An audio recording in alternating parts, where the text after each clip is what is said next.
Good vibes and acts of kindness, everybody. Thanks for joining us here on our second ever edition of our ESPN Esports Rocket League show.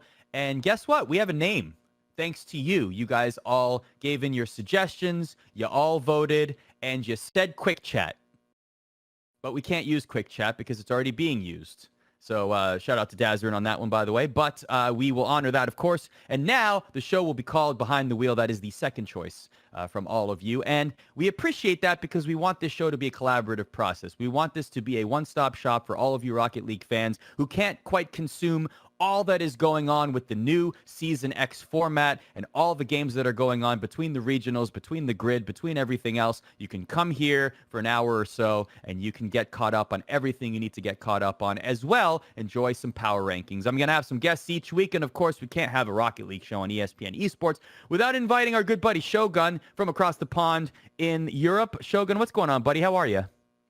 Just had like a half day off today because it's just been pure chaos these past few weeks regarding getting everything set up for the start of these regionals. So it's been a nice half day, but I think about half day is all we as freelancers are ever, willing to take off before we want to just get back into the action. Yeah, freelancer, by the way, right? That's the way. I remember those days. Yes. Yeah, no. Well, you are the hardest working person in Rocket League, many would say. Keeping busy, of course, commentary, everything else that you do. Just some top line thoughts of the action this past weekend. How are you liking the new format so far? We're still new into it, but how are you liking it? So always used to say that, RLCS was always the most prestigious event that you could possibly win. But DreamHack was always the most entertaining because it was always just, here are the best teams. Let's throw them here and see who is going to end up doing the best. And we've just basically taken that format. We've taken that amount of teams. We've softened it up a little bit to make the format flow a little bit better. But we get the same results all the time, which is just pure anarchy, pure chaos. And if you come out on top of it, you more than deserve it because it is ridiculously tough to do. Yeah, this is definitely going to be interesting to see how this unfolds, and makes for some surprises, even though we're maybe not getting them particularly in the regional all the time. We are seeing some upsets. We're seeing some interesting teams emerge from RLRS, for example, getting some looks in the grid. We're getting some new teams that we don't normally speak about, getting some good results there as well. So why don't we talk about what happened this past weekend? I'm sure that the grid results from NA and EU, of course, they do happen every week. That'll come up organically. Let's start with the regional. NA regional started on August 15th. Shogi ends on the 23rd. Group A, Peeps on a roll, went 3-0. They didn't have a good grid this week. They actually, there was a statistic on Reddit that said that they had a 7% shot conversion in the grid. They had an awful grid, but they seem to have turned it around in the regionals. Yeah, certainly have. And that's the great thing is that if you can perform well in the regionals, you won't care about how you did in the grid. And that has very much been an important thing for the Peeps because, for Gyro, this is a massive opportunity for him to prove that he was the driving force behind the old Peeps, the one that did go on to win one of those dream hacks that I spoke about earlier on. He's got two players on his team that have also got an awful lot to prove themselves. So they'll look at this week as a very good start, but they also need to heed warnings from the European side that, stage 1 results are fine and dandy and all, but none of that transfers to stage 2 and the playoffs apart from seeding. You've got to keep those performances going, but from what we've seen so far, Peeps definitely showing up more than we were expecting them to. Yeah, definitely looking good in Group A as we talk more about the regional in NA, and things are going well for them. Not so good for other teams, though. Which teams disappointed you in the regional so far? So the nice thing, or sort of the horrible thing, I suppose, for some fans is that I feel like Europe set them up for the expectation of everything being on fire all the time. That's just what Europe does. North America, quite a bit tamer. In the form of complete upsets, but the big one that we do have to point out here is E United. They are now the second team that we have seen to go 2-0 in the first 2 rounds of the Swiss tournament style, and then dropped it. And they dropped it out of nowhere, 3 straight losses. And the annoying thing is they looked so good against the most difficult team in their side, take Space Station to game 5, and then from there on out it feels like they struggled against the final boss, and then they struggled against the mini bosses that they were supposed to take afterwards. So they'll be very disappointed. So in particular, I'm curious about the remaining matches. They lost to Charlotte Phoenix. Then they lost to Kansas City Pioneers, who've been having some good results in the grid. I know we just mentioned the grid doesn't matter as much. Maybe some people will look at it as glorified scrims. But here, they had a really good result. They 3-0'd E United, and they took them 3-0 in the third decisive game. Do you think that was more, in particular, that match? Are you impressed by what you're seeing from Kansas City Pioneers so far? Or do you think that E United just were mentally checked out at that point because of the first loss? Or is it a combination of both? It's always going to be a combination of both. I spoke about this a little bit on Twitter, actually, about how this tests something completely new for a lot of these teams, because so many of these teams, especially the RLCS ones, are used to, hey, we lost today. That's cool. Okay, we're going to go and chill now for the rest of the night. We can come back and be nice and solid later on in the weeks. But this one, you've got to be able to take the losses and actually bounce back. And this is where voices on your team become so important. You need the leadership roles. You need somebody on your team that can turn around and say, hey, this is what we need from you, even after a loss. And some of these losses are going to hurt, man. Some of these losses are going to be reverse sweeps, going to be 9-minute overtimes in game 5, going to be own goals. And you've got to ignore them because they don't matter when it comes to your next series. So we have the teams that moved on from Group A, all 8 of them: the Peeps, Space Station Gaming, Charlotte Phoenix, the Sonics, Rogue, Kansas City Pioneers, Continuum, and Jamal Jabari. And as you mentioned, E United on the wrong end of that equation. Now looking at Group B, we got G2, Team House G2, not off-season G2. 3-0, 9-2 in games, +7 goal differential G2. They're looking like the team that you would expect them to look like. I've never met a more upset human being than Gibbs turning up to our little Discord green room on Saturday and just went, you know what? I've been waiting all off season to just rag on G2 with all of their bad performances, but he's like, I can't do it anymore because they've been playing well during the grid, and you expect them to play well going into Sunday, and they did. I feel like it was a missed opportunity during the off-season for G2 to really solidify themselves as the top team. NRG especially sort of just reassembled to that role. But, and this is where I'm going to have to backtrack now on where my criticism was, if they needed that time off to mentally recharge and just sort of get themselves ready for what is going to be the longest season ever with the most games ever, and they are going to be able to hit the start of this running completely refreshed, then in hindsight, it could very well have been the right decision to just take a few tournaments off, no matter how much money was on the line, because there's more money on the line now. So this very well could have been the right decision. I'm with you on that. I think that we have a lot of recency bias when analyzing any esport, not just Rocket League. I'm not pinpointing the Rocket League community in this. We're always going to look at what happened most recently and weigh it the heaviest. And especially when we were talking, you and I, as well as Leaf and Lawler, when we were talking during the ESPN Esports Rocket League Invitational, we were ragging on G2. Like, we were like, this is not a team that should be performing the way they're performing. And yeah, maybe they're not playing in their team house and their players on vacation, whatever. But now we've gotten that glimpse again. And we're certainly going to sort of forget about what happened a month ago. The off season doesn't matter anymore. We got proof of purchase now, right? Proof of concept with what happened with G2.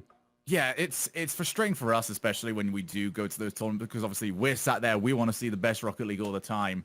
But what are G2 going to do? They got the offer in. What are they going to say? No, we're not going to participate, because there's still money for them to get there, even if they don't necessarily do their best. So it can be frustrating, especially on the tournament organizer side, of not getting the best G2.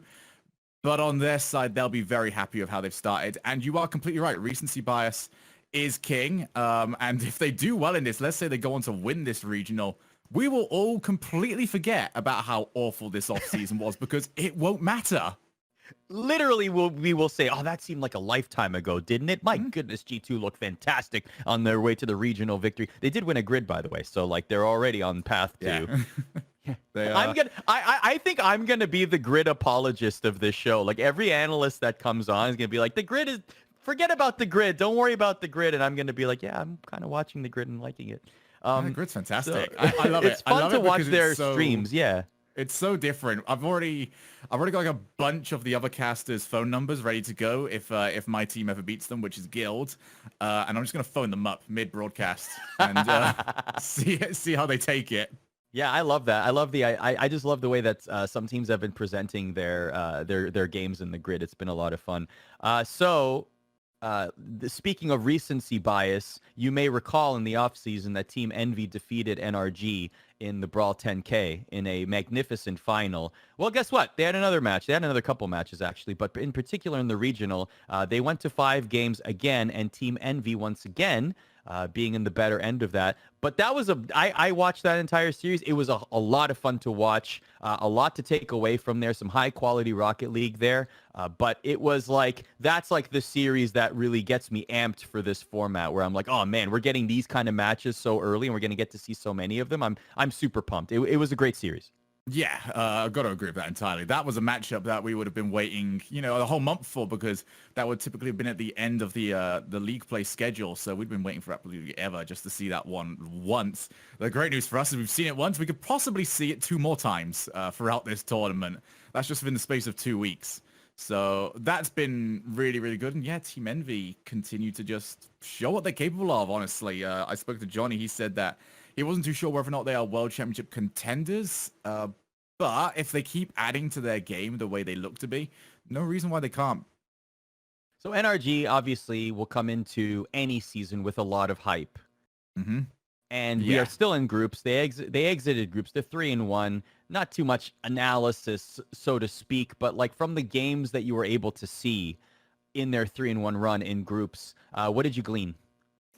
So some of the games I casted of them were literally just them toying around with opponents. Alpine especially actually did pretty well. I think it was NRG Alpine. It's difficult to remember because it is just a whole host of games that get thrown at you. But I have got to confirm my memory is correct for at least once in my life. Alpine looks solid, but not even anything on NRG. And that's not a loss that will really hurt them too much. I think NRG will be a little bit upset that their recent streak of just pure dominance has come to a close literally as the RLCS season has started. So as bad as like G2's offseason was, NRG's really good offseason is now starting to not matter quite so much as well. They'll be fine though. Envy's a little bit of a boogeyman team for them, but you know, there's other strong teams that they've got throughout this. They've always had Space Station Gaming's number, especially during major tournaments. So they'll feel pretty comfortable about that. So it's starting to turn into a little bit more of a rock, paper, scissors scenario. Pardon me for being that guy. It was actually Envy and Alpine lost 3-1 in Group B. All right, fair. No, that's the first thing I've ever got wrong in my Rocket League career. I'll take it. Ever. And how dare I bring it up? Alpine did beat Omelette 3-0. Omelette did not make it past the groups. They were just under the cutoff line. Pittsburgh Knights going in as the 8th seed. Surprise there because Omelette had a lot of hype around them. Omelette did have a lot of hype around them, and they'll be really, one player in particular will be very upset with that result, and that is Lion Blaze. He had to come up against 72 PC, his old team. They didn't get the job done, and he'll be very upset about that. Omelette, I don't know what happened, honestly. They looked so good throughout the Summer Shuffle. They look like a team that really should be breaking into that top 8 conversation, and suddenly all downhill for them. But the good news is that they will get chances in future tournaments to try and prove that that was the wrong one. They'll be in the same situation that E United are currently in, where they'll look at this as a result that shouldn't have happened, and they've got 2 more events to try and put it right. So the teams that progressed through Group B in Stage 1, G2, Envy, NRG, Alpine Esports, Version 1, owned by Wise Ventures, also Minnesota Rocker, Team Frontline, 72-Pin Connector, and Pittsburgh Knights, which means teams like Crimson Wings and Omelette go home. Any favorites, any teams impressed you from either group as we move on to Stage 2? If I'm looking at teams that like might go further than we originally expected, Alpine. Definitely the one I'm looking at. Alpine, for me, didn't come into this tournament as one I was thinking, hey, this is a team that might actually make it to playoffs and do it like maybe even somewhat comfortably if the situation actually arises for them. But my eyes were very much opened to the way they were playing. They are incredibly exciting in the way they go about things. And I'm looking forward to seeing just a little bit more from them, you know? It feels like they've nailed the fancy stuff. Now they've got to figure out how to actually give themselves the space to do the fancy stuff. And that'll be very difficult. That's something that we can sort of say and just go, oh, hey, fix the fundamentals. That's really difficult to do, especially at the pace that they are going to have to play at. I think NRG needs to be a tape that they need to go and rewatch, or Team Envy needs to be a tape that they need to go and rewatch plenty of times, because they were starting off well, and then they got red, and then it was just too quick for them to really get the space that they wanted to do. They need to figure out what Envy were doing to shut them down and figure out how to play around that. So that's our conversation around the NA Regional 1. Of course, EU Regional 1 has already transpired, and Top Blokes was a team that made it all the way to the final before succumbing to Team BDS. Top Blokes, one of the EU teams that has a lot of buzz around them. Archie, one of their star players, also Cassio, a great lineup, Shogun, that a lot of people have their eye on. What do you make of Top Blokes and their run so far? Okay, I'm going to not try and give away too much right now, but Top Blokes have always been a very consistent team. I think no one's going to ever take it away from them. I think they were almost despised because of their consistency, because there wasn't really layers beyond it. They sort of slot into a middle pack in Europe and didn't really go above or beyond that one. They've moved Freaky on to, the betterment of Fadeaway. I'm expecting very good things from Fadeaway in future weeks. And they brought in Archie instead. Now, Archie will not ever be as consistent as Freaky. I don't believe that. But what I do believe is that players like Cassio and Flame are going to be able to bring Top Blokes to the playoffs And on those day, Archie might be the player that gets them to win one. We got that proven during the regionals, just how well they were playing there. And the one time that they looked like they struggled was the one time we turned around and said Archie didn't play that well this time around. So I'm looking forward to seeing where they go. It'll be very harsh to put too much on Archie there. That was his RLCS debut. It was always going to be difficult. I would say they overperformed to get there. So, nothing but thumbs up on terms of that performance. So as I understand it, during the second grid, I did see some comments that Archie was having some connection issues as well, which might have led to their poor placement in the grid number 2. But of course, coming off of the backs of that incredible regional run performance that brought them all the way to the final, we actually have an interview that we're going to show you right now. Our own Sleegi had a chance to catch up with Cassio. Hey, how's it going, everybody? Sleegi here with ESPN Esports. I've got Cassio with me for an interview. Cassio, a member of Top Blokes. And Cassio, I just wanted to jump straight into this. You know, coming into this first regional, did you and your team have any sort of set expectations for how you wanted to perform coming in? Hi, Sleegi. We did have some expectation about the first regional. Our main target was to make top 8 at the first tournament, knowing all the different teams fighting against, and they all had some different rosters, so we didn't exactly knew what to expect from them, and there could have been some upsets about it. And we done like top 2, so we were like really surprised and amazed about our performance. Yeah, I mean, no, it's excellent, especially if you're coming in with the expectation of making top 8 and then having a run all the way into the finals in your first regional definitely bodes well. But, you know, speaking of the sort of upsets and things that we saw in that first regional, it sort of speaks to this new format and how teams can come in and sort of make some noise. And I wanted to find out, what are your thoughts in general on this new format in RLCS X?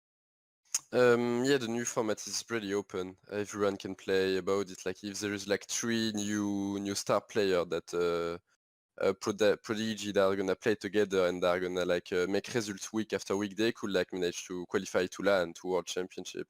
It's great as well because the fact it's pretty open make a new light on a lot of players that didn't had the success before and were deserving it, in my opinion. The format is great as well because it's make it like really long and you have to be consistent.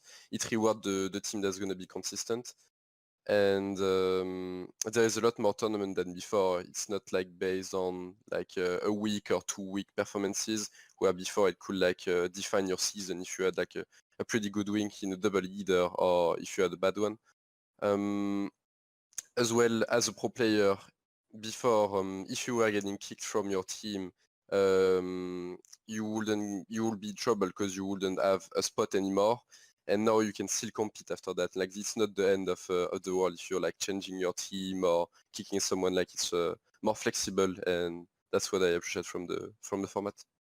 Yeah, no, definitely. It adds a lot more variance, I think, talking about like the consistency as well. Because with so many extra games, especially compared to the league play system before, it sort of forces you to play well in every single game that you're in. And, you know, with something like that, like you have the regionals with RLCS X, but then you also have the grid. And how big of an importance does it play on you and your team, sort of comparing it with the regionals and trying to balance all of these games happening at once? For the moment, we take there is the field, the grid, and the regionals. The field is like straight up practice, like as scrims basically before. So if we lose on the field, it's like not big deal, and we tend to put it more as a practice and to learn from it. The grid definitely is like already like way more important than the field. There's like the points that you're making can make you qualify for the major. So if there is some team that's like struggling in regional, then they can definitely qualify through the grid.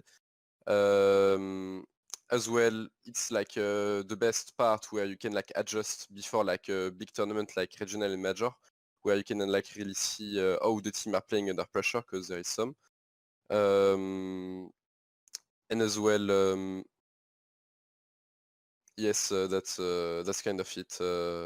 And in the regional, then you need like to perform at all, because if you don't perform there, you may not qualify to LAN at the end of the season.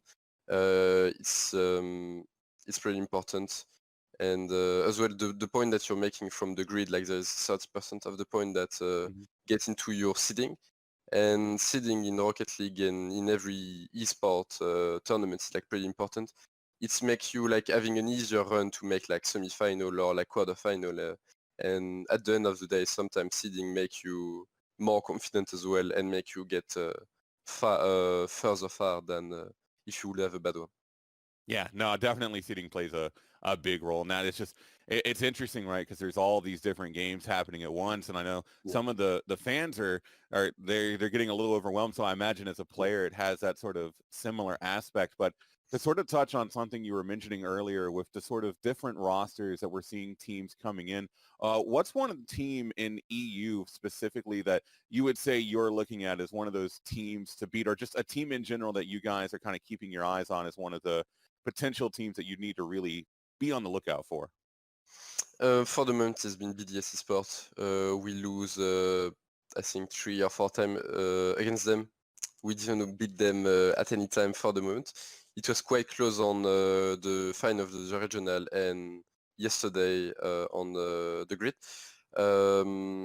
They are getting better and better every time we play them, and we are as well. I think for the moment they are like top 2 in Europe, and I think that's a good target to be able to knock out. Like if we are able to match them, then I have no doubt we'll be able like to win some regionals and even like qualifying to LAN later if it's keeping like that basically.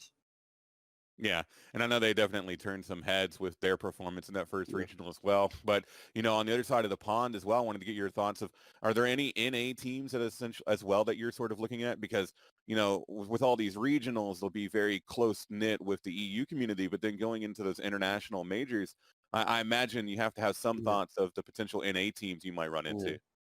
For the moment, it's a bit tricky. I don't have a really good idea on the level on if Europe has gone better than NA, or if NA is actually better, or if it's pretty stacked. NA has been pretty inconsistent the past season, except for Energy and Space Station, in my opinion. You could see like top team like Cloud9 and G2 like going from being like 3rd and 4th in the world to not qualifying and even like close to being relegated. Now there's been like new teams or new player coming out in NA, and I think NA is pretty strong. I particularly look out like as always for Energy, but I think that the Envy roster with Turbo Pulsar now is pretty scary with Mist and Atomic, and I look out for them. And I think in an international major it's gonna be like pretty south, and yeah, I think like it's pretty stacked for the moment. Yeah, no, I think as especially with this new format and the introduction of a lot of new Yeah. teams, it's really pushing everybody to that next level. The last question I'll really have for you is, with this first regional behind you, you've got a little bit of break in between. Is there anything specifically that you guys are trying to do to prepare for the second regional? I mean, with the grid still happening in between, like, is there anything specifically that you guys are trying to work on as a team to make sure that you can continue that sort of performance all the way out throughout this split? I'm sure the split we are gonna try, and even before the next regional, to put on the gameplay like a lot of more pressure, and like not let the teammate the team opponent kind of breath. Like it's like something we kind of like when we put a lot of pressure on the other team, like definitely we have a really good offense and we are able to score, to create offense and to keep the pressure. But the problem is like against like some team like BDS or Vitality, if you can't create the initial pressure long enough, then you won't be able to score, as they are a pretty good defense and that kind of skills. As well, in terms of mentality-wise, Archie is a new young player, so we can try like we will try to get him like getting less effect with like stress, because he can be affected with stress sometimes. With frustration, because he never really play in that kind of tension and experience. So the first time, like when you're appearing in the pro scene, then it's pretty frustrating to have like like 50K people like watching you losing and like commentating about it and everything. So we're gonna try like to work on the gameplay, on like the pressure side and that, and then in the mentally like to always like stay focused whatever is happening. If we're in a bad day, then we do with it. We like try to still focus and keep strong and everything. And I think then if we arrive to get those two objectives like better, then I'm pretty sure we do pretty well in the next region. Yeah, no, and that's actually a really fair point. I think a lot of people don't think about the fact that, you know, as players, you do have that in the back of your head that that many people are watching. You're in front of all these people. You know that they're going to be making thoughts and stuff. So, no, I think preparing for the pressure is definitely one of the top things I think any team, especially these newer ones coming in, can do. But, I mean, I know I'm excited to see how Top Blokes continues to perform as the splits go along. Their performance in that first regional definitely garnered a lot of attention. So, I mean, I think moving forward, we'll just be watching and hoping to see more out of the future. But thanks for sitting down with me today. Before we sign off, was there anything else you wanted to say? I want to say like thank you to every fan that we have, to everyone supporting us and even watching us, or like just like thank you guys a lot. That means a lot, and it helps us every day to work even more better and harder and to get our objective done. Sounds good. Well, thank you again for sitting down with me, Cassio. That's going to be it for this interview on ESPN. My name's been Sleegi, and we'll catch you again on the next one. That full interview will be available in case you missed part of it at youtube.com/ESPN Esports. And in fact, every week here, we're going to endeavor to bring you a Sleegi interview with another Rocket League player. So you can look forward to that on every show. What else you can look forward to, Shogun, is our power rankings. This week, we decided to focus on EU. And this is the part of the show, Shogun, where nobody disagrees. Everyone will completely believe everything you say. There will not be a debate whatsoever.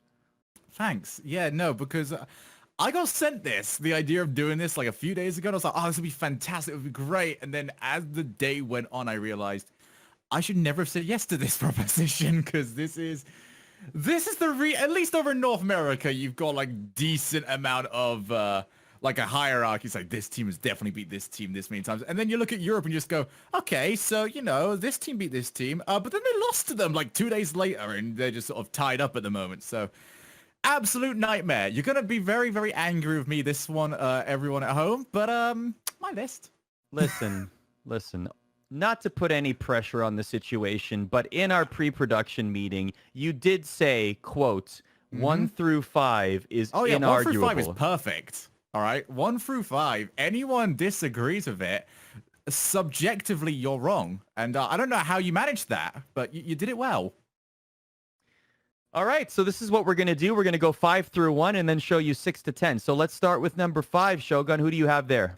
Number 5 was a little bit higher heading in, and you're going to like what my next sentence is, actually, Arda, because they were a little bit higher until the grid happened. What? I know. Well, just because one of the other teams did so phenomenally well that I did have to push them down, but I am going to go with Top Blokes in my 5th spot. They would typically not be this high, but they have just been so unbelievably consistent lately, and they've got the results to back it up. You know, a grand finals placement in the regionals is something that you just simply cannot ignore. And you've also now got to start realizing that what you are looking for in one of these power rankings is now a little bit different to what it used to be, because you need teams that you expect to be able to do this over and over and over again.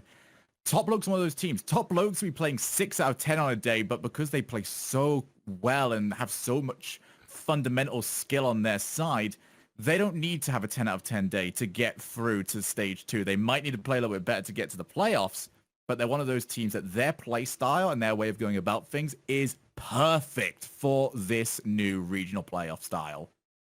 So Top Blokes were finalists in regional number 1. They got to the quarterfinals in the grid week 1, and they were out in groups in week 2. But of course, we talked about Archie and his possible connection issues there. My question to you about Top Blokes is this. We mentioned it a little bit previously on the show here, but I want to ask it again. Without giving any spoilers, I wonder what Top Blokes' chances are, compared to the rest of the middle of the pack, to be a team that rises to number 1 in the power rankings in EU eventually? All right. So I have already discussed this actually with their coach on Twitter, which went better than it sounds, because typically those sort of things don't go all that well. Top Blokes have an awful tag to them for a lot of people behind the scenes, and that is the tag of gatekeeper. And for those of you unaware of what a gatekeeper is, it is the team that is there to be beat by the team that wins. You know, sort of the standard bearer of, you are really good, but you are not a contender. They've managed to shift that very slightly, especially with their regional finals, but not fully, because they still, hit the definition by getting beat by the eventual winners in Team BDS. I think if they want to start moving up, because at one point they were top 4 for me, but, if to really break into those top 2, that top 1 spot, they need to be blistering opponents. They need to be dismantling some of the top teams around. That's going to take a lot to do. That means that they're going to need Archie to get more competitive experience. They're going to need the other two to really come together with a lot more team plays. They are going to need more identity, because right now they've got a phenomenal backbone to what they're trying to do, but they need the rest of the meat there that can really take it to these top teams. As they say, you never get a second chance to make a first impression. And if the impression of you in the scene is that you are a gatekeeper, that is a very difficult tag to get rid of, no matter what competition you're in. And so for Top Blokes, so far so good, but I wonder if it will take a victory, even getting to the finals of Regional 1, right? Right. Yeah, it's one of those things of, I don't care if it's a grid, I don't care if it's a regional, I just want to see them win something, it could be at any level. I just want to see, grand finals, them versus an Oxygen, a Renault Vitali, any of these sort of teams with them beating them in that grand final, and that would really just unshackle what the expectations of this team truly are. And I hope they lean into it when that happens too. Be boisterous about everyone. I want that entire team. Whenever I say these sort of things, I want the team to prove me wrong. I want the ats to be sent at me. I don't care. If me saying this, lights a fire under any team out there, go ahead. Good for you. I want these teams to succeed at the end of the day. This is not an ego thing. It's just that's where that team is right now, in my opinion. So if and when Top Blokes win the tournament, send your flame tweets to Shogun on Twitter. Please do. Yeah, just bunch of gatekeeper, images sent towards me. Be fantastic. It's completely crashed. So number 5 is Top Blokes. Who's number 4? Number 4, and this is the team that did end up pushing Top Blokes down to 5, is Vodafone Giants. They are a team that has benefited from this new format the most. Under old rules, they would have they'd already bottled their chance to get into the RLCS. They had sort of done really well during the rival series, and then they had their opportunity, and they did not make it. Now, thank goodness for the new format, because 6 months of this team being stuck in the rival series would have been a complete waste of talent. They are so good. They are so fast. And they've got some phenomenal results to their name lately, especially with their most recent grid victory, taking it over the top of everyone. And they've got something that the previous grid winners, Triple Trouble, didn't have, actually, is that they've got consistent results next to them as well. They've got a bunch of top 8s. They've got a bunch of top 4s. When you throw in a tournament win as well against the names that they did it against, that is where you start to say, hey, we got to take this team seriously. Very much, actually, now I say this aloud, very much sounding a lot like Top Blokes here, really, isn't it? Which is like consistently high results, but now they've got that one result that really pushes them forward a little bit. Yeah, let's get to that. So Regional 1, the quarterfinal loss to BDS. Grid number 1, they lost in the semifinals to Oxygen, but then we get to Grid Week 2, and they have this epic series. I believe there were how many overtimes? Was it 4 overtimes? 4 overtimes in the final against Renault Vitality, and they squeak out the win. Is it more? Let me ask you about the way that series unfolded. Is it more impressive in a way that they were able to hold on, and they won 3 of those 4 overtimes, by the way, against Vitality in the final? Is it more impressive to you that they were able to squeak out victories and show that sort of resiliency as opposed to it being a more decisive victory in the final? I think so, definitely, because it answers a lot of questions for the team as well, because you don't know how these teams are going to thrive under pressure. You know, we don't know if we can get them to a world championship or to an international major and say, okay, do it again here. But if you don't see it the first time, you're going to struggle to really convince yourself they can do it a second. So this is a very, very big win for them. It proves that as quick as they can be and as lethal as they can be to play against, they've also got the ability to sort of take a step back and really analyze the field and know that this next goal is the important one. And the teams that you mentioned there, the ones that beat them, BDS, Oxygen, those are not soft losses whatsoever. Those are losses that you take and just go, yeah, you know what? We were kind of expecting this to be like a 60-40 for the other team. If there was a loss in there that sort of just turn around and just go, oh, wow, what is that doing? Then maybe that would lessen their case. But right now, quality wins and quality losses. So top Blokes at number 5 off the back of a fantastic regional run. Vodafone Giants number 4 bolstered by a grid victory. Before we get to your top 3, I want to do a little bit of philosophy in terms of how you put together these power rankings. I know we've mentioned the grid at length on this program, and of course we will because the grid happens every week, particularly in NA and EU. But in putting together power rankings, because it's going to change, the philosophy might change week to week based on who comes onto the show to give the power rankings. For you specifically, Shogun, how important and how much weight is placed upon the grid, particularly at the higher rankings when you're determining your list? The grid for higher rankings would typically only be used for this is as close as it can possibly be. For anything like top spots especially, it is always better to go off more recent major results, and especially if you can get a head-to-head in those scenarios, then absolutely you put it above and beyond. But if there is a team that's like that close against another team that is that close, that is when I'll go into the grid to sort of maybe separate it. All right, let's take a look. So recapping, number 5, top Blokes. Number 4, Vodafone Giants. And now number 3, our top 3. Where do we start? Number 3, Oxygen Esports, and this is going to get a little bit fun later on when I explain, you know, some of the other placements, because Oxygen were truly awful during the first regionals. They will be beyond disappointed. We were speaking earlier on about E-United and Omelette, about how they'll think, oh, wow, we should have done a little bit better than that. The idea that Oxygen were out on day 1 should be unfathomable. And even when I say this aloud right now, I feel like I need to go and check my notes to make sure that is actually a thing that happened. Because it shouldn't be. They were a team that were very much in the argument of top 2 coming into the season. But because of that, you can't include them, for my tastes, in that top 2 argument. But what they do have going for them is an excessively solid preseason and continued results in the grid afterwards. So what it can be very easy to chalk up to with that level of consistency is, hey, that was not a bad day, that was an awful day for you.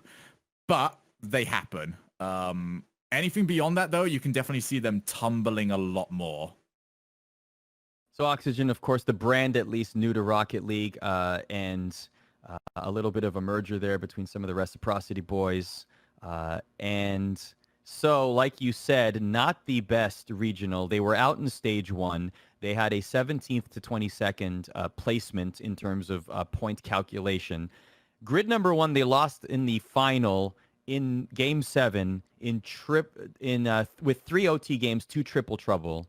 Grid number 2, they lost in the semifinal to Vitality, also in 7. So they've had some really, really tough, grueling, arduous series results and appearances. So I guess in terms of one question somebody might have is there's a lot of potential here, right? There's a lot of like weight among the players and past performances. The regional wasn't great. So how do we justify putting them in 3rd? And you mentioned earlier on, it does come down to what someone is considering when it comes to their power rankings. For me, a lot as well, at this point is what I'm considering to be championship contenders. And if I was to turn around to say anyone right now, Oxygen is not a championship contender, I would be laughed out of the building by anyone, really. So they are up there at the championship contender level, But with recent results, they cannot be considered beyond that. And any more bad results, Vodafone Giants will go sweeping right past them. You know, name value and previous results, especially from the offseason, are about to very quickly become almost entirely obsolete. You know, not really have any choice but to disclude them from these sort of thoughts and trying to put these sort of lists together. So they need a big result coming up soon. They're going to have an opportunity next weekend. There we go. I know what my dates are. When it comes to the next regionals to try and put everything right. But that has to be a big performance. I think that has to be top 4. Otherwise, they start dropping. Oh, I love that kind of talk, like putting conditions on, you know, where they have to place in order for these rankings to stay put. That's the absolute best. So in your inaugural, in your inarguable top 5, I should say, you have Top Blokes at 5, Vodafone Giants at 4, Oxygen Esports at 3. Now we get to the top 2. Who is your runner-up in your power rankings in EU? So remember what I said earlier on, that the grid really had to come into play for this one. And I originally was not even going to consider using the grid for this sort of thing, because I thought, okay, this team is set in. I ummed over this one for the longest time. I'm going to have to go Team BDS as number 2. They came that close to dislodging Renault Vitality to me. And the reason for that, again, is due to playstyle. Renault Vitality, as good as their name value is, have not been performing at their best lately. Sort of spoiled a little bit, by the way, what number 1 is going to be, but I don't think anyone watching is going to be overly surprised by what the final team on the list remaining is. BDS have got the perfect playstyle for this new format, because what they've got to do, let's say they're going to do what Oxygen did and not make it to stage number 2.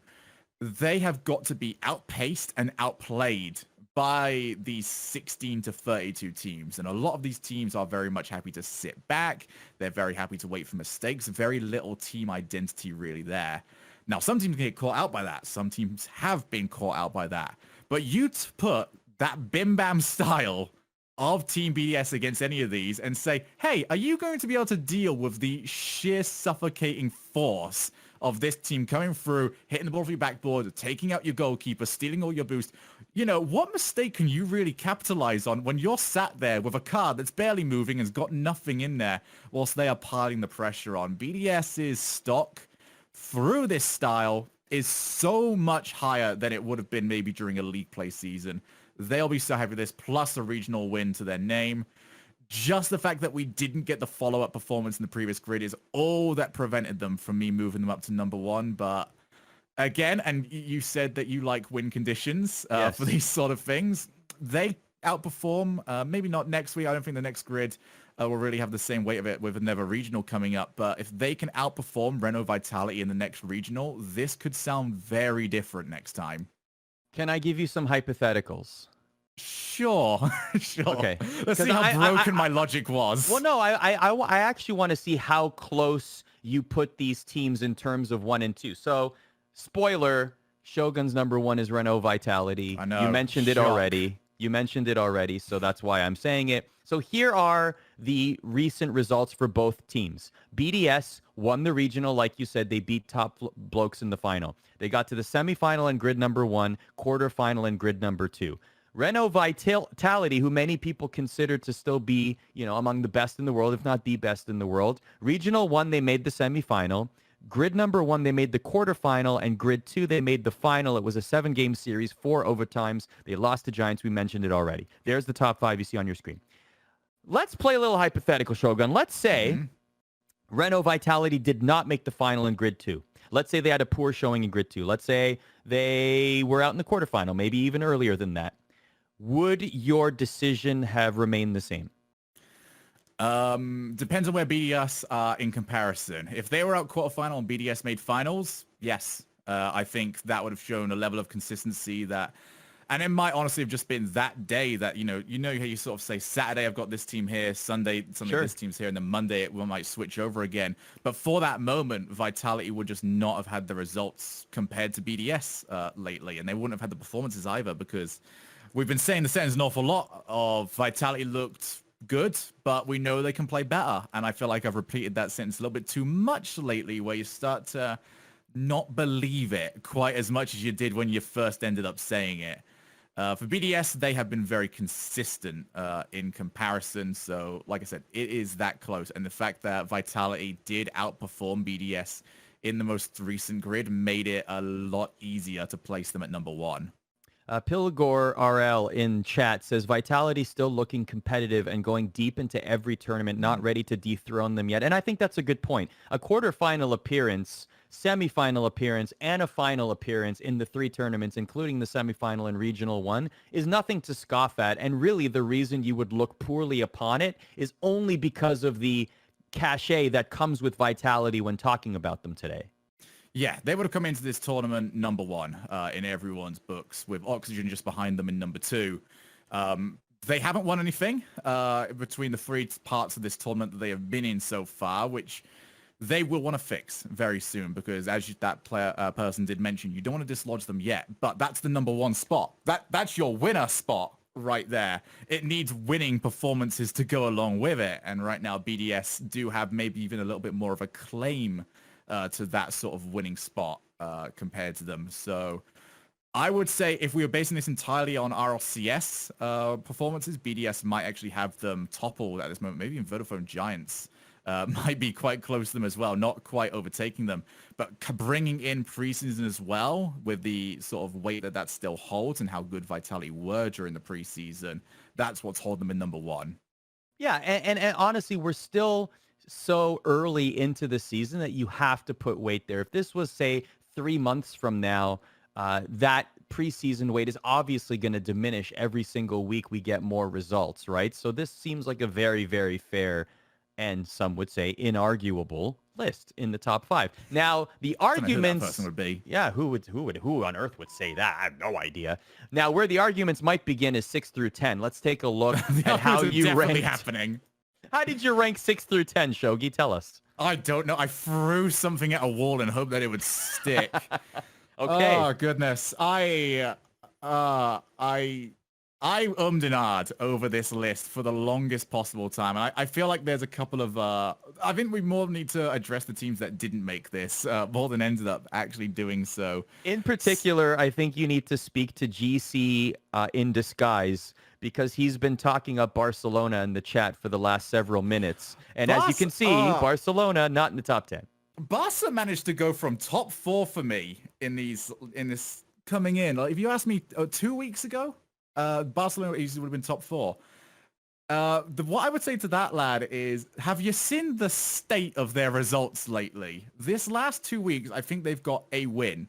Across the grid, across the field, anything and everything. They have plummeted against absolutely everybody. There's maybe an argument that they could fit into that like 9th or 10th spot. Trust me, there was a lot of teams that could have fit into that 9th or 10th spot.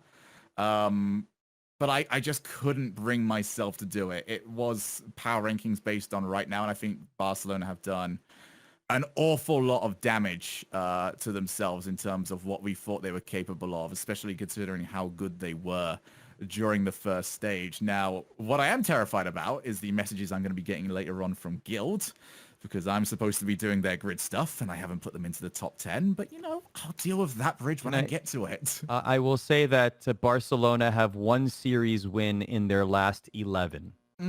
Yeah, no, that's relegation form. You know, that's not great, really, is it? So why are Guild amazing? Why are they the greatest team on earth, Shogi? Well, the reason for it is because they're an amazing broadcast that features myself and Ian Chambers.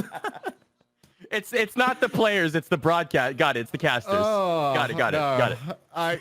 Guild have struggled lately. I think Guild will be the first people to recognize how they've struggled. They had a perfect sweep against them, which was really not awkward to try and commentate on live on their own official broadcast. How do you deal with that? Give us a little inside baseball. We went banter. We just went banter mode. You've got to... I don't think I love it. You know, any team is just going to sort of turn around and just go, hey, well, we wish you would have taken us more seriously on that. But, like, you got to have a bit of fun with it. They'll turn it around as well. I fully believe, and this is the way I've been selling Guild for the longest time, is that they're a long-term project. They are proving it right now in the nicest possible sense that you can tell when a team is like mid-transition because what they are after isn't working and what they were previously at is now so removed that that's not working either. So this is the mid-transition. This is where the results do hurt the most. And this is the reason why they are off my particular list. The other one I suppose people will be asking about is Team Liquid. Yeah, major brands, no Barcelona, no Team Liquid. TL in particular, I mean, they're doing great in some other esports, but Rocket League right now, not in your EU top 10. What's going on? So coming into this, let's remove the Team Liquid brand because I feel like the Team Liquid brand has sort of elevated this team up in people's minds to a level that they weren't prior to having it.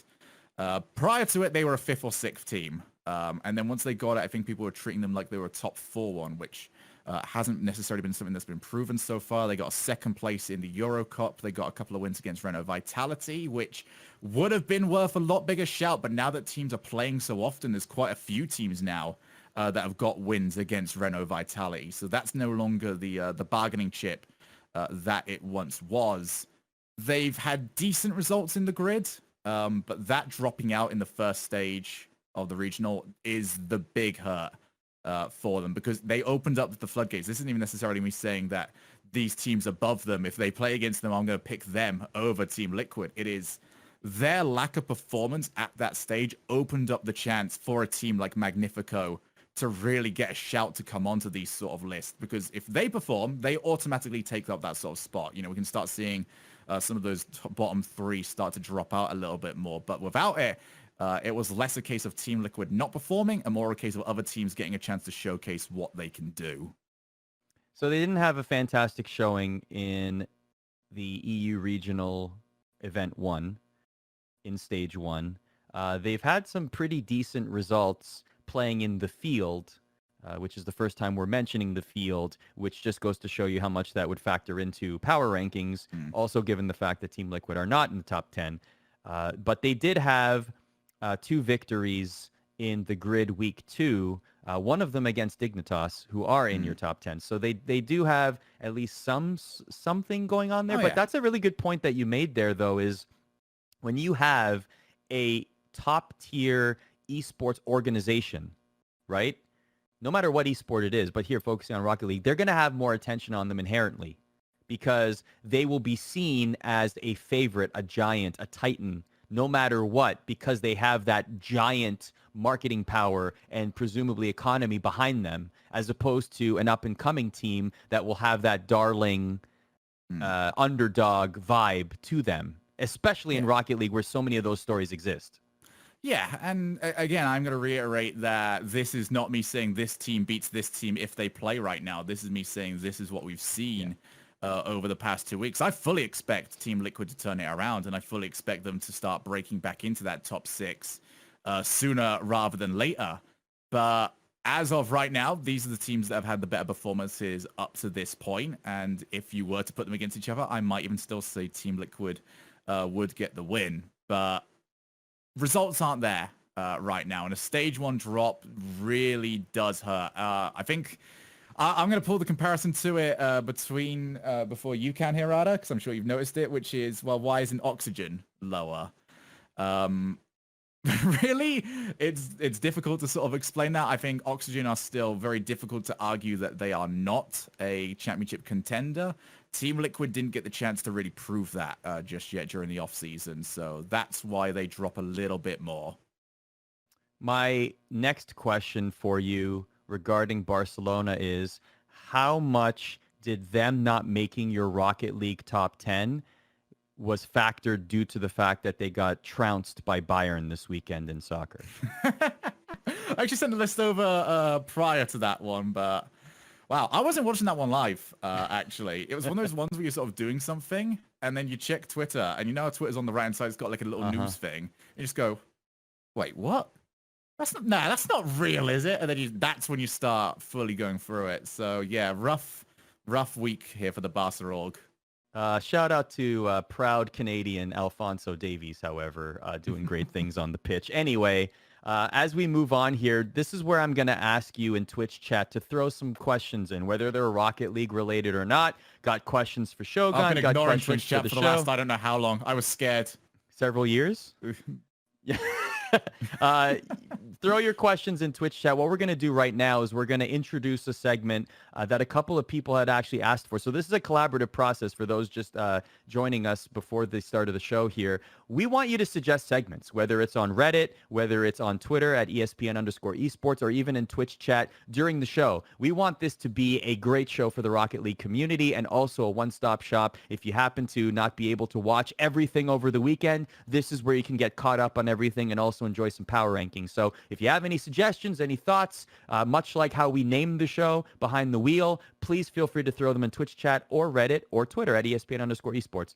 For now, throw in some questions. Got questions for Shogun, got questions for me, got questions for the show, whatever, Rocket League or even not Rocket League related.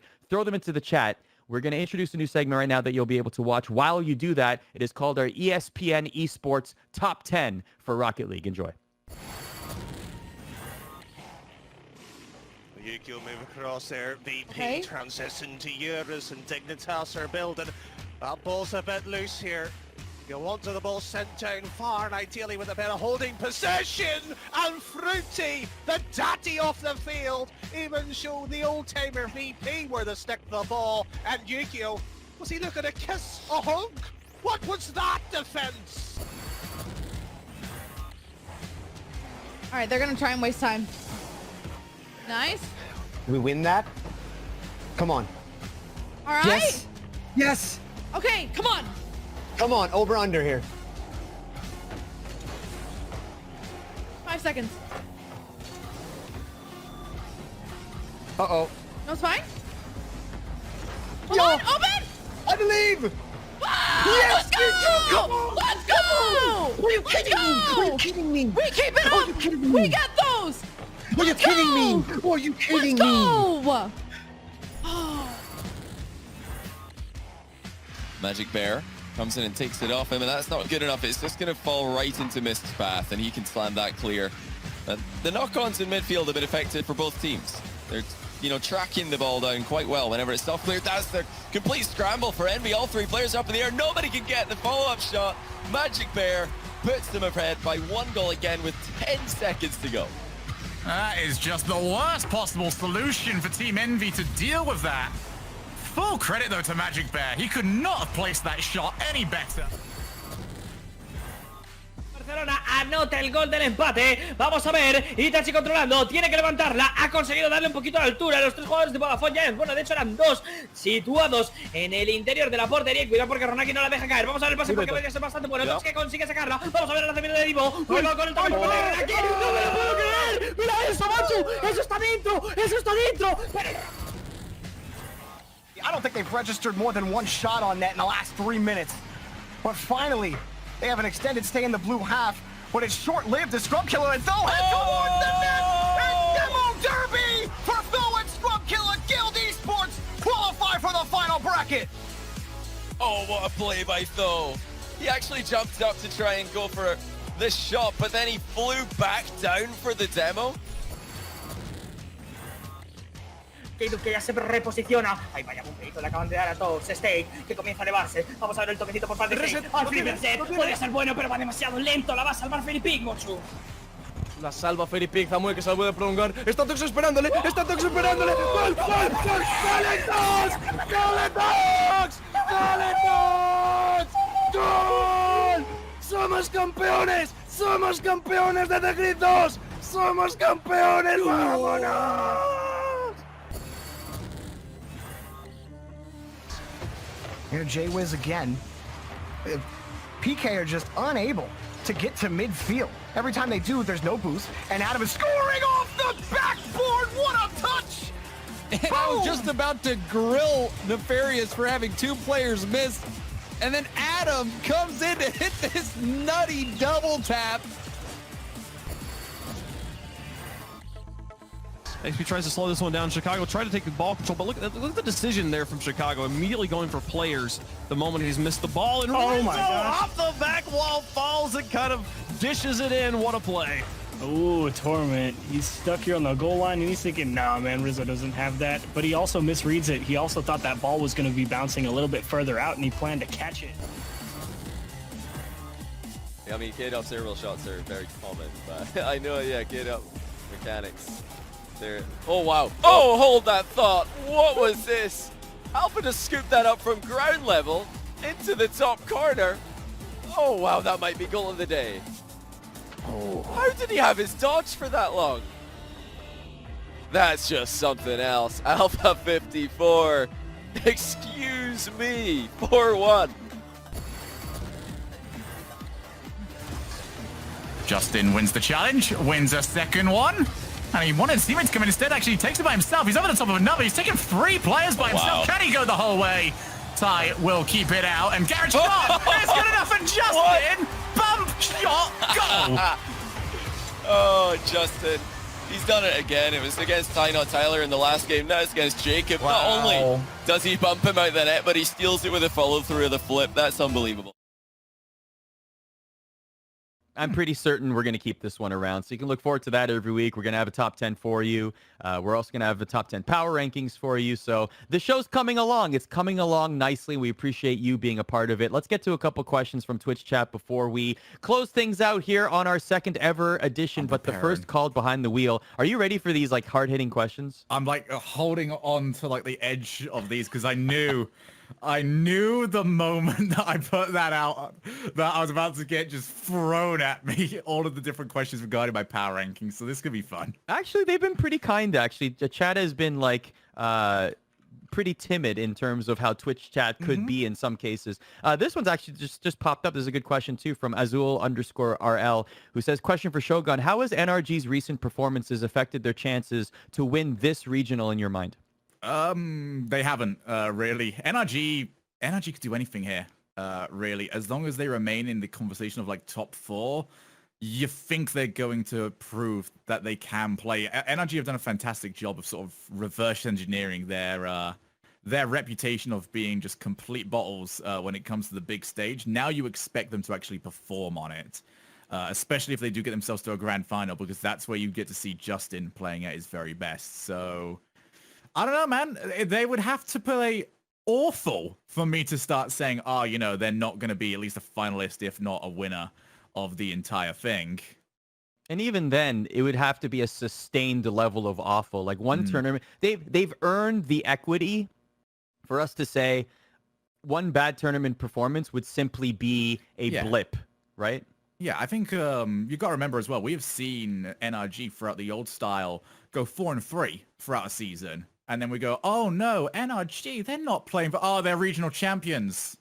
Oh, how did that happen? Okay, well, I guess they're good again. You know, it would have to be truly awful from them for a very, very long period of time. And even then, you'd still think they would show up on the right day. Following up on your top 10, where we talked about Barcelona and Liquid not being there, GC in disguise, who clearly is a Barcelona fan, is asking, what do you think teams such as Liquid and Barca could fix to maybe get into the top 10? If you're talking like actual gameplay stuff, especially Barca, I have no idea, because we don't know what's happened to them lately. We don't know what sort of shifted midway through the week. Last week, I think it was, to really say, hey, what is going on here? Because they were phenomenal in stage number 1. They really looked like a potential tournament winner, and then suddenly it just all fell apart for them, really. As for Team Liquid, it just seems like growing pains. Teams just come together, you know, trying to figure out everything there. Plus, and I'm sure there's going to be a follow-up question part to this one, I don't think the current format really suits them all that well. So we might see them do really well in the grid, but maybe the current regional format is going to hurt them a bit more than anything else. Wait, hold on a second. Let me just try and get my journalism hat on here. Follow-up question. What would it possibly... Why not? Why not? Yeah. Why not? Thank you, Arda. Just really, like, you took it. You got it. Nailed it. It was like I got it. I got it. Let's go. Number 2, where he's like pulling around the cannonball. Right now, for me, it's very much a case of, and we mentioned this earlier on, about how teams have got to be able to take that loss. And they've got to be able to take another loss and still be able to turn around on the same day and actually play at their best. Team Liquid, for me, I'm unconvinced. And obviously this is a very much a shot in the dark of, because I don't know what their comms are like. I don't hear what they're saying to each other between the games. But from what I know of the players, my best guess is that they do not react to losses all that well. And to tell a team like that doesn't react to losses all that well, hey, you're playing again in another 10 minutes, and they've got to go back into it fresh-minded, that for them is going to be very difficult. So that is why I think they are struggling at the moment. Now, like I said, it's pure speculation. We will never know. I feel like it's always very difficult to comment on mentality. But it's the best, most solid thing I have to base that on. Speaking of struggling and reasons, some people in chat have noted that perhaps the reason Team Liquid has been struggling is because they don't currently have a coach. However, Hey I'm Deuces noted, I saw from an interview someone did with Speed that TL don't want a coach. Do you think that'll limit them from what they could be? So what is your philosophy in general for a team saying they don't want a coach and it possibly limiting them, and then bring it to Team Liquid?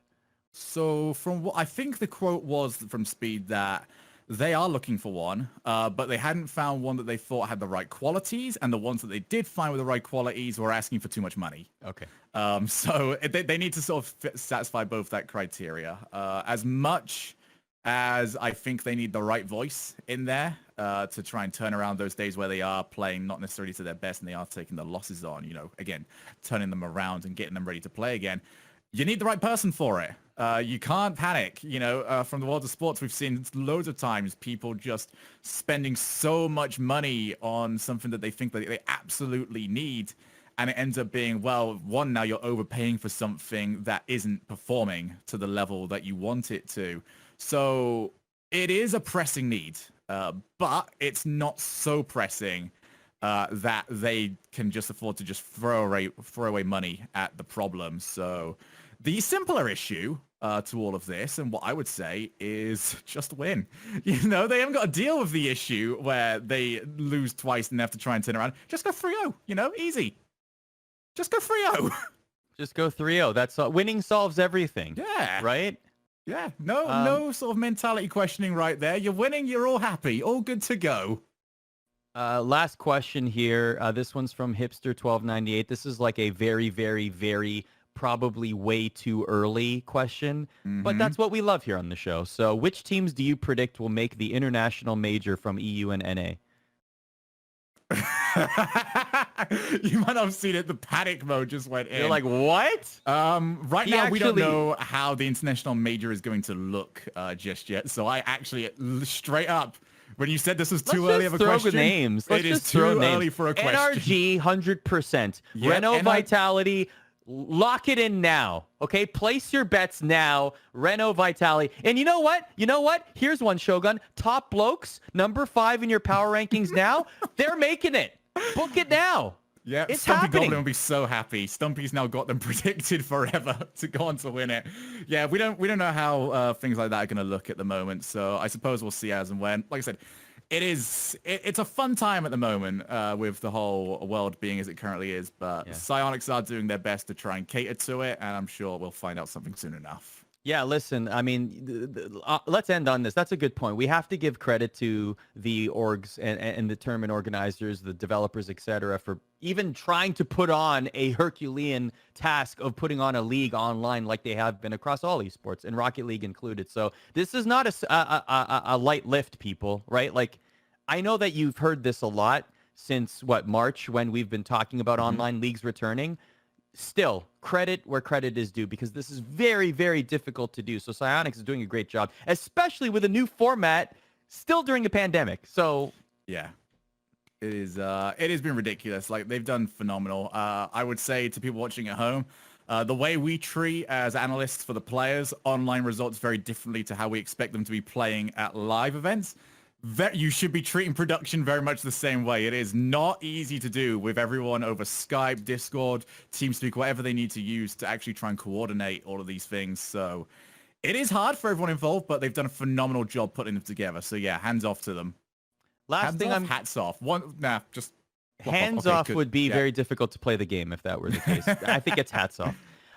Speaking of, we're going to end the show in just a second, but what we are going to do first is show you what we showed you a top 10. We showed you some fantastic goals, some thrilling saves, excellent action, but really we saved the best for last. Do you want to know what the best clip from the weekend is? Look no further. In from Rumble.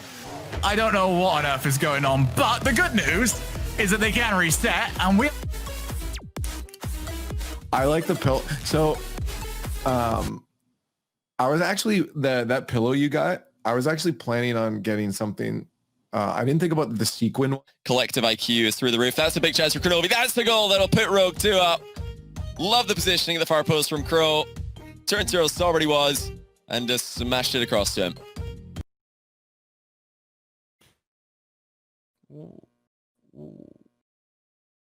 I mean, actually, I respect it. I'm not going to lie.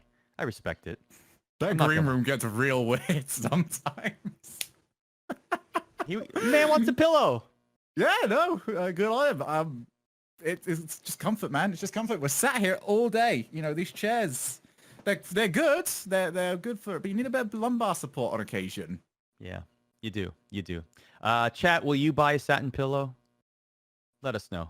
That's really what we want to know. And maybe we should throw up a poll. Maybe we'll do a tweet. Maybe we'll blow it out. Who knows? But just let us know in chat. That'll do it for us here on Behind the Wheel. Shogun, thanks for joining us, my dude. As always, what's coming up next for you? More work, I guess. Next weekend, we have got NA Regionals coming to an end. We've got day 1 on Saturday, playoffs on Sunday, and you can join us for the actual best grid show out there because myself and Ian Chambers will be going through to progress Guild through their grid performance. So looking forward to that one. Make sure you follow all of that.